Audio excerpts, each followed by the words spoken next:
So let's see the question number 11. The radius of gyration of a body depends upon. It depends upon shape and size of the body. Yes, it depends upon shape and size of the body. What is radius of gyration? If this is a body about this axis, let's say this body of mass m is rotating.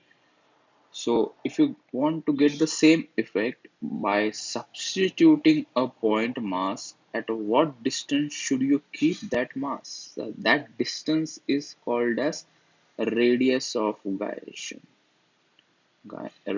One more time. ये same effect हमें point mass रख के अगर लेना है about the same axis, at what distance should you keep this point mass? So that distance is called as radius of gyration. तो किसके ऊपर डिपेंड होगा आप? Shape and size of the body? Yes, it will depend upon shape and size of the body, because if the shape of this body changes, we need to change the position of this point mass. Nature of mass distribution? Yes, it depends upon nature of mass distribution. It depends upon choice of an axis of rotation. Yes, it depends upon choice of axis of rotation. If you change the axis of rotation, so radius of gyration का distance भी change हो जाएगा. So in this scenario, it depends upon all three parameters. So correct option should be option D. यहाँ पे गलती से ये A हो गया. So correct option is option D. It depends upon choice of axis of rotation, nature of mass of body, and shape of the body. Coming to the next question. A disc of radius r and thickness r by 6. So let's draw the disc of a radius r and thickness r by 6. So radius r and this thickness is r by 6. This is disc. It is rotating about its natural axis, passing through its center and perpendicular to its plane, or the central axis you may call it. The disc is melted and recasted into a solid sphere. इसको हमने melt किया, मतलब इसका मास m था, ठीक है, density rho थी. इसको मेल्ट करके हमने स्पीयर में कन्वर्ट कर दिया. क्या हमने मटेरियल चेंज किया? नहीं. क्या हमने मास बढ़ाया कम किया? नहीं. मटेरियल भी सेम और मास भी सेम है. ऐसा हमने कौन सा स्पीयर बनाया भाई? सॉलिड स्पीयर बनाया है. तो ऐसे सॉलिड स्पीयर का क्या पूछा है? Movement of inertia about its diameter. Diameter या सेंट्रल एक्सिस दोनों सेम होता है सॉलिड स्पीयर के लिए, ठीक है. तो इसका मूवमेंट ऑफ इनर्शिया अगर आई है तो इसका मूवमेंट ऑफ इनर्शिया मान लो आई डैश, ठीक है. इसको मेल्ट करके जो स्पीयर बनाया है भैया, उसकी रेडियस कितनी है वो पता करनी पड़ेगी. लेट्स से उसकी रेडियस है आर डैश, ठीक है. And now let's start the question. मैं इसको नीचे ले लेता हूँ. I have already have solution ready with me. उसके पास हम लगा देते हैं. सबसे पहले हमने moment of inertia of disc about its central axis mr²/2 होता है. यस. ये जो सॉलिड स्फीयर है इसका जो मोमेंट ऑफ इनर्शिया है वो क्या होगा? 2/5 m dash r dash square. हमने कंसिडर किया कि इसका मास है लेट्स से m डैश, और नीचे लिख भी लिया कि m और m डैश सेम, मतलब मास इज कांस्टेंट, ठीक है. और वॉल्यूम भी कांस्टेंट, क्योंकि डेंसिटी भी कांस्टेंट है तो वॉल्यूम भी कांस्टेंट होगा दोनों का, ठीक है. अगर वॉल्यूम कांस्टेंट है इस डिस्क का और उसको मेल्ट करके जो सॉलिड स्फीयर बनाया है, तो हम लेट्स से इस डिस्क का volume is v, solid sphere का वॉल्यूम इज v डैश, दोनों को इक्वल कर देंगे. अभी डिस्क का मास कैसे निकालोगे भैया? डिस्क का मास होगा area, that surface area into this thickness. Surface area is pi R square into its thickness is r by 6 is equals to the volume of solid sphere. solid sphere का volume क्या होता है? 4/3 पाई r cube. r dash cube करेंगे, इसकी radius r dash ली है. यहां से ये पाई और ये पाई चला जाएगा, यहाँ से फिर हमें मिल जाएगा r³/6 इज इक्वल्स टू ये 4/3 r dash, and we solve it to get r dash is equals to r/2. तो जो रेडियस बन के आ रही है सॉलिड स्फीयर की डिस्क को मेल्ट करके, वो बन रही है r/2. अभी भैया हमें रेडियस मिल गई है तो हमारा चिंता समाप्त हो गई.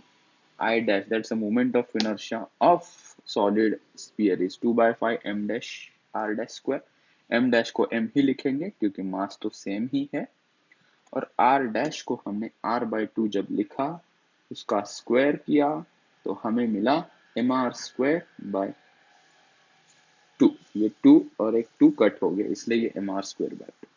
और mr²/2 क्या है? Capital I which is nothing but moment of inertia of disc. तो इस कंप्लीट को I लिख दिया, so I divided by 5 is the moment of inertia of the newly formed solid sphere, that is option number 1. Coming to the next question. A ball strikes against the floor and returns with the double velocity. In which type of collision is it possible? What? एक ball लिया हमने, इसको यहां से throw किया नीचे, मतलब release कर दिया, थ्रो भी नहीं किया भैया, रिलीज कर दिया, और कहते हैं कि इसको हिट करने के बाद ये ऊपर जाएगा। अब इसकी वेलोसिटी अगर v थी नीचे आने वक्त और ऊपर जाने वक्त इसकी वेलोसिटी हो जाएगी 2v। ऐसी कौन सी सिचुएशन है भाई? ऐसे कोई सिचुएशन नहीं है जिसमें वेलोसिटी डबल हो जाए।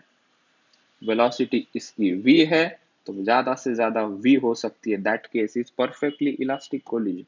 डबल होने की संभावना है, वेलोसिटी डबल हो सकती है, लेकिन फ्री फॉल के केस में नहीं। तुम्हें एक्सटर्नली इसे इंपल्स या फोर्स लगाना पड़ेगा, छोड़ने के साथ साथ तुम खुद ब खुद कुछ फोर्स लगा रहे हो, तब जाके इसकी वेलोसिटी 2v हो जाएगी। Naturally if you release it with a rest, it cannot get with a double velocity 2v। I know you can think of sir वो jumping ball होता है ना, jumping ball को भी तुम एक हाइट से अगर छोड़ो, कोई एक्सटर्नल फोर्स ना लगाते, वो उतनी ही हाइट पे ज्यादा से ज्यादा जा सकता है if the collision is elastic. तुम जोर से उसको पटकोगे तो वो उसके डबल क्या ट्रिपल वेलोसिटी से ऊपर जाएगा, ठीक है।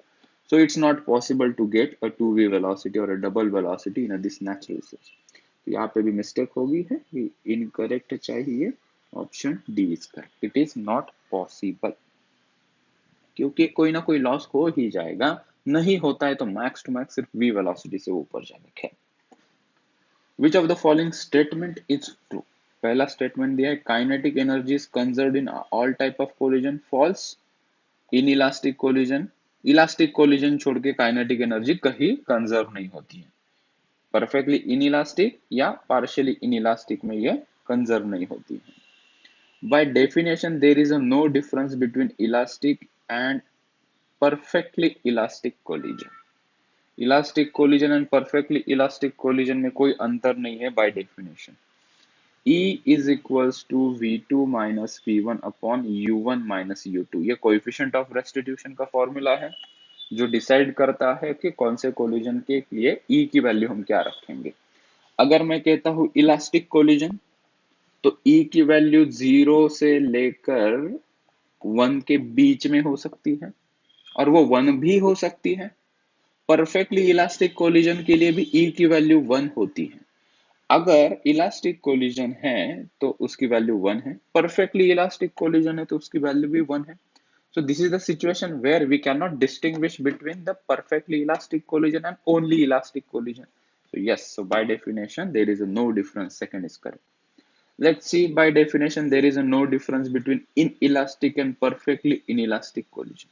है difference? Perfectly inelastic collision मतलब E is equals to 0 and partially inelastic collision है सिर्फली inelastic collision मतलब इसके बीच में वो lie करेगा, ठीक है। You cannot say inelastic collision मतलब उसकी वैल्यू भी 0 होगी सर, नहीं, वो स्पेशल केस है, उसकी E की वैल्यू 0 हो, ठीक है। यहाँ पे हमने फिर ऐसा लिखना चाहिए, E can be equal to 1 और less than 1 if you talk about elastic collision. Elastic collision and perfectly inelastic collision, no, these are two different things, so it's not correct, ठीक है। By definition we can not say that after the collision the relative displacement of the particle decreases with time. Relative displacement after collision decreases with time. It is not correct statement. You after collision, so let's say this is a floor and this is a ball, this is falling on the floor, ठीक है। The relative displacement of particle decreases with time. Relative displacement, if we are seeing from the non-inertial frame of reference, the ball is hitting the floor and it may go somewhere here, it may go somewhere upward, it may go and stick to the floor. So how you can judge after collision क्या हो रहा है? So we cannot say after collision the relative displacement of particle will decrease with time. No, it can increase. It may become zero. No guarantee that you can say the displacement of particle will decreases with time. ठीक है, ऐसा भी तो हो सकता है कि कोई बॉडी रेस्ट पे है, ये बॉडी मूव कर रही है उसके पास, तो ये इसको कोलाइड करेगी, तो इसका रिलेटिव डिस्प्लेसमेंट तो बढ़ रहा है ना after collision. No, so it's why D option is not correct, it's partially correct. A ball moving with a velocity 2 meter per second collides head on with another stationary ball of double the mass. Coefficient of restitution दिया है 0.5. Their velocities after collision will be. तो यहाँ पे हमारे पास दिया है a ball moving with a velocity of 2 meter per second. कोई ball है, मूव कर रहा है 2 मीटर पर सेकेंड से, हेड ऑन कोलिजन कर रहा है with another ball of mass something double the mass. तो इसको 2m कर दो, इसको m कर दो. ये कैसा है अभी? ये है रेस्ट पे. ठीक है, okay. If the coefficient of restitution is 0.5, e की वैल्यू दी है 0.5. ठीक है, then their velocities in meter per second after the collision will be. अभी वेलोसिटीज पूछी है आफ्टर द कोलिजन, तो हमारे पास आफ्टर कोलिजन के फॉर्मूलाज है ना. v1 इज इक्वल्स टू, क्या फॉर्मूला है वो? m1 minus m2 divided by m1 plus m2 into u1 plus m2 divided by m1 plus m2 into u2 into e.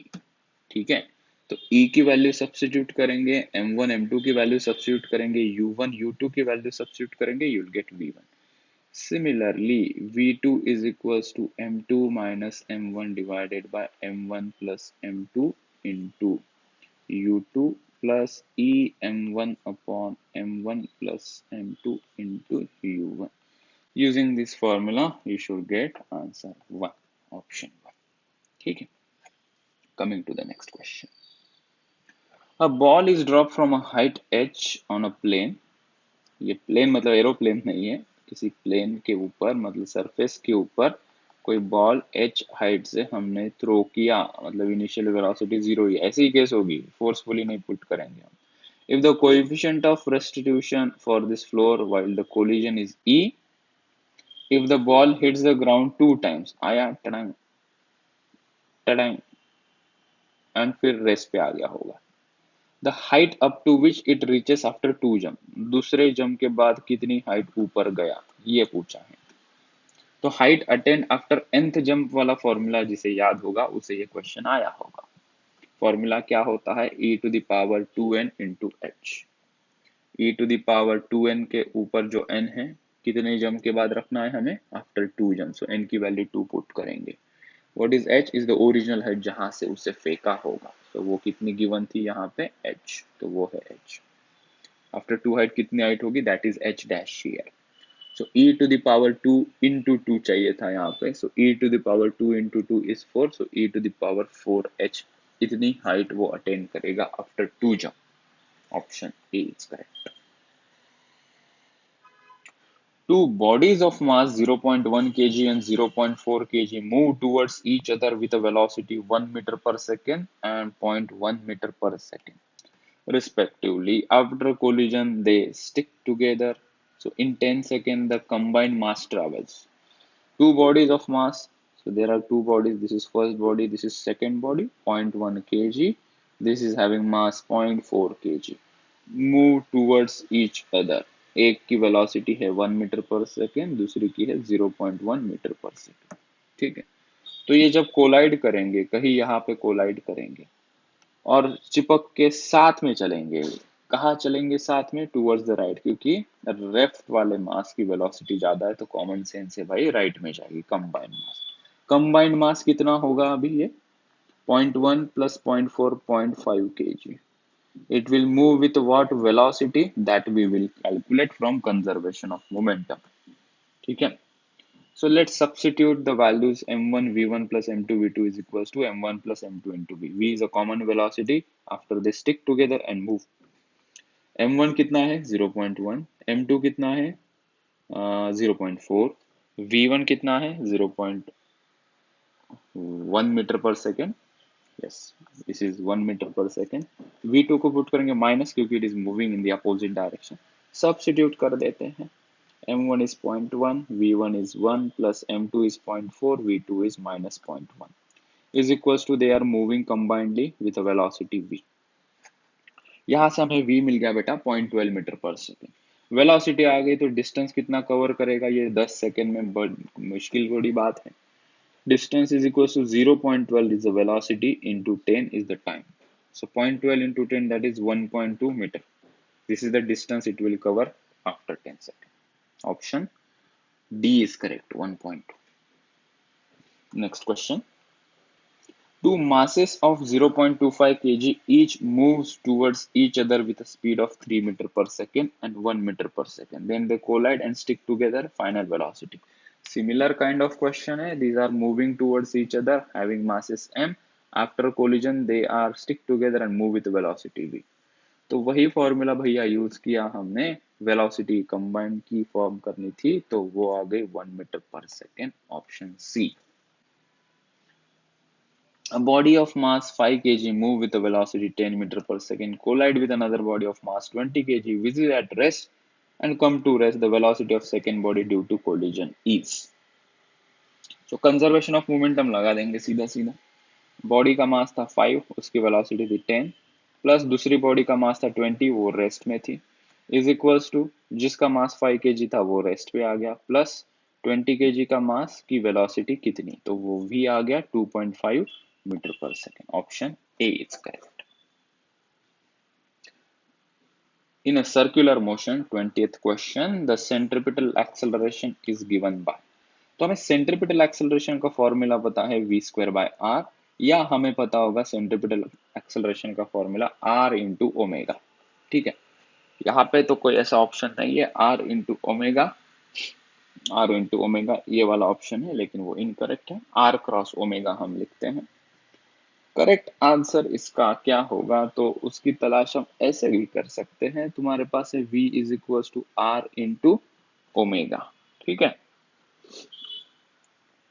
तो हम यहाँ पे अभी ये सब्स्टिट्यूट करेंगे, for r it is v by omega. तो सेंट्रिपिटल एक्सेलरेशन के ये फॉर्मूला में हम r को सब्स्टिट्यूट करते हैं, ऊपर तो v स्क्वायर था, नीचे हो जाएगा v बाय ओमेगा, एक v और एक v कट हो गया। Centripetal acceleration is nothing but v into omega. Vector form में पूछा है तो सेंट्रिपिटल एक्सेलरेशन ओमेगा क्रॉस